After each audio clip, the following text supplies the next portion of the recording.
আমার যে সমস্যা আইবিএস, এটার জন্য আপনি যদি আজীবন ওষুধ খান, আজীবনেও ভালো হতে পারবেন না, সারা জীবনেও ভালো হতে পারবেন না। ওষুধ ছাড়া আপনার এখানে আসতে হবে শশীতে। এটা হচ্ছে চাইনিজ সিস্টেমের চিকিৎসা দেওয়া হয়, এটা ওষুধ ছাড়া চিকিৎসা দেওয়া হয়। আর এটাতে অবশ্যই ভালো হওয়া সম্ভব। আলহামদুলিল্লাহ, সব কিছু মিলে আলহামদুলিল্লাহ। আসসালামু আলাইকুম। আইবিএস, ইরিটেবল বাউল সিনড্রোম, বা সোজা কথা কি পেটের সমস্যা। পেটে বুটবার শব্দ হয়, চুকা ঢেক ওঠে, অস্বস্তি ফিল হয়, পায়খানার সাথে মিউকাস যায়, এই যে জটিলতাগুলো থাকে আমাদের কিন্তু ঘরে ঘরে। এই জটিলতা এটা শুধুমাত্র লাইফস্টাইলের কারণে হয়ে থাকে।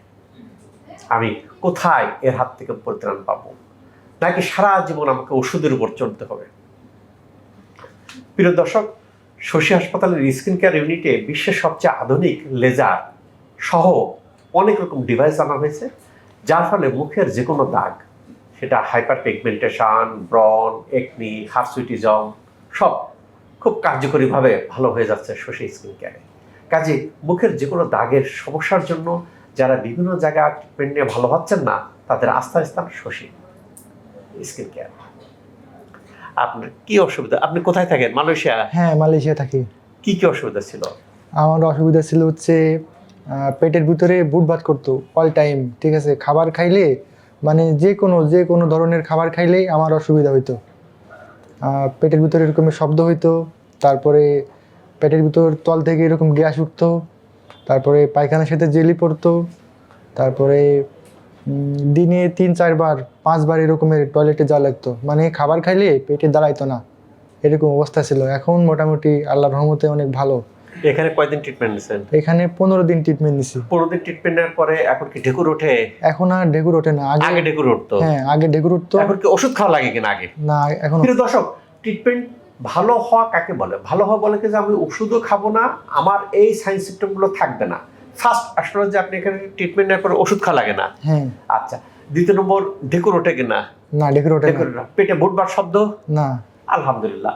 প্রিয় দর্শক, এই জটিলতাগুলো কি আপনার ছিল যে এখানে গেলে ভালো হবো? হ্যাঁ, মানে আমি হচ্ছে আপনাদের ভিডিও দেখতাম ইউটিউব থেকে, দেখে দেখে তারপরে আপনাদের প্রতি একটা বিশ্বাস আসছে আমার উপরে যে এইখানে গেলে আমি ভালো হব ইনশাআল্লাহ। তারপরে আমি গ্রামে অনেক লোক আছে, অনেকের কাছে জিজ্ঞেস করছি যে আসলে আমি এই চিকিৎসা নিয়ে কোথায় গেলে ভালো হব। তো তারা অনেক কথা বলছে যে মেডিসিন ডাক্তারের কাছে যাও এরকমের। তো আমি ওদের কোনো কথাই কান দেইনি, আমি সোজাসুজি চলে আসছি শশীতে, ঢাকা শান্তিনগর চৌরাস্তার মোড়ে, এখানে হসপিটাল, ঠিক আছে। তো এখানে চলে আসছি আলহামদুলিল্লাহ। এখন মোটামুটি আমি আগের থেকে অনেক সুস্থ। এবং কোনো ওষুধ খাওয়া লাগে না? না, ওষুধ খাওয়া লাগে না। প্রিয় দর্শক, অসুখ আপনার, সমস্যা আপনার, আপনি পেটে সমস্যা হচ্ছে, অস্বস্তি ফিল হচ্ছে, ওজন ছুটে যাচ্ছে, এর কাছ থেকে পরিত্রাণ কিভাবে পাবো? অনেকে অনেক রকম কথা বলবে, আপনি দেবেন, ভালো না হলে শশীতে আসবেন। এখন প্রশ্ন হলো, শশীতে আসার পরে দেখা যায় কি যে কারো শর্ট টাইমে ভালো হয়, কারো টাইম বেশি লাগে। কেন দেখা যায় কি যে উনি 15 দিনে ভালো হয়ে গেছেন, অনেকে 15 দিনে হবেন না। কেন? আমার মধ্যে টক্সিন বেশি থাকে, ইনফ্লামেশন বেশি থাকে। দীর্ঘদিন যদি আমি হেলদি লাইফস্টাইল থেকে বঞ্চিত হই, তাহলে কিন্তু আমার সময় বেশি লাগে। এখন মনে করেন যে আইবিএস, উনি 15 দিন ট্রিটমেন্টে ভালো হলেন, আরেকজন আসলেন 15 দিন ট্রিটমেন্ট নিলেন, ভালো হলেন না, তিনি বলবেন দূর আমি নিজেই নিছি, ভালো হয় না।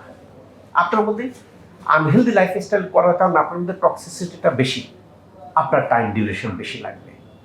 আমরা এরকমই দেখছি কোনো পেশেন্টের 30টা ওজন থেরাপি লেগেছে, 30টা ওজন থেরাপি। এমনকি কেউ কি আছেন যে 30টা ওজন থেরাপি দিয়েছেন, ভালো হন নাই? 30টা ওজন থেরাপি দেওয়ার পরেও ভালো হলে আমার সাথে যোগাযোগ করুন। কেন দেখা যায় কি যে সাধারণত আমরা যে ইয়েগুলি বলি যে আমরা তেলটাকে একটা প্রধান একটা ফ্যাক্টর ধরি, যে তেলটা যদি হাই টেম্পারেচারে তৈরি হয়, যেমন অনেকে সয়াবিন তেল খাচ্ছে, হাই টেম্পারেচারে তৈরি হয়, জীবনে ভালো হবেন না, ভালো হচ্ছে না। কোল্ড প্রেসে যে তেলটা তৈরি হয় সেই তেল খেতে হবে, নাহলে মনে করেন কি যে আপনি ভালো হচ্ছেন না, বা এখান থেকে চলে যাওয়ার পর আবার ব্যাড লাইফস্টাইল করতেছেন, আবার হতে পারে। কাজে এখান থেকে পরিত্রাণ পাওয়ার জন্য একটা হেলদি লাইফস্টাইল ফলো করতে হবে। আমরা কিন্তু এরকম বলে দিই কি খাবেন না খাবেন, যারা এরকম খাচ্ছেন এই জাতীয় জটিলতা থেকে বেরিয়ে আসতেছে। না হলে কি এই পেটের সমস্যার জন্য কিন্তু ওষুধটা সারা জীবন খেয়ে চলতে হয়। যারা ওষুধ খাচ্ছেন তারা কিন্তু বলে থাকেন যে স্যার 5 বছর 10 বছর 15 বছর যাবত ওষুধ খাচ্ছেন, যে সেখান থেকে বেরিয়ে আসা। উনি এই যে ট্রিটমেন্ট নেওয়ার পরে সেখান থেকে বেরিয়ে আসছেন, ওষুধ খাওয়া লাগতেছে না।